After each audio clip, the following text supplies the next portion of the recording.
The New Zealand government's been forced to clarify a key component of its second phase of gun reforms. We'll go live now to New Zealand correspondent Jackson Williams for more. And Jackson, the government had initially claimed that only New Zealand citizens would be able to purchase guns under the changes.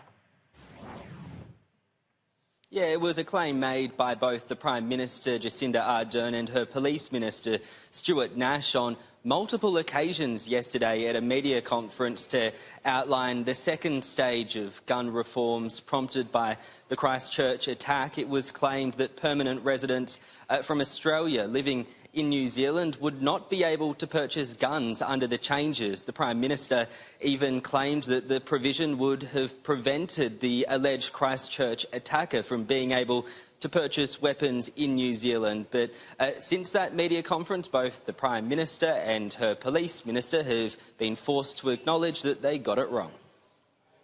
I made a mistake. It happens. I've owned up to it. So I said yesterday that you had to be a citizen to have a licence. That's not correct.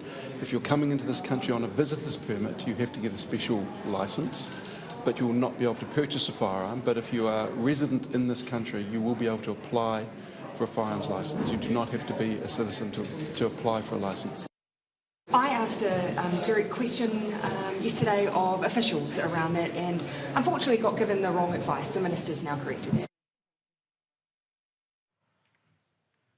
A raft of changes to the country's gun laws have been outlined by the government, including the establishment of a gun register as well as a tightening of the licensing system for gun dealers as well as gun owners. The main opposition party here in New Zealand, National, well, it won't yet offer support for these changes. It says it doesn't have enough detail, so it really doesn't know if it will be supporting these changes. The opposition leader, Simon Bridges, says he has concerns around cost and compliance. As it currently stands, it costs $120 for a 10-year gun licence, but fees are set to rise as a result of these changes when they are implemented. The Prime Minister has pointed out that currently the fees are at a substantially low price point, $120. It actually costs more registering a dog or a pet in New Zealand than it does to purchase a gun licence.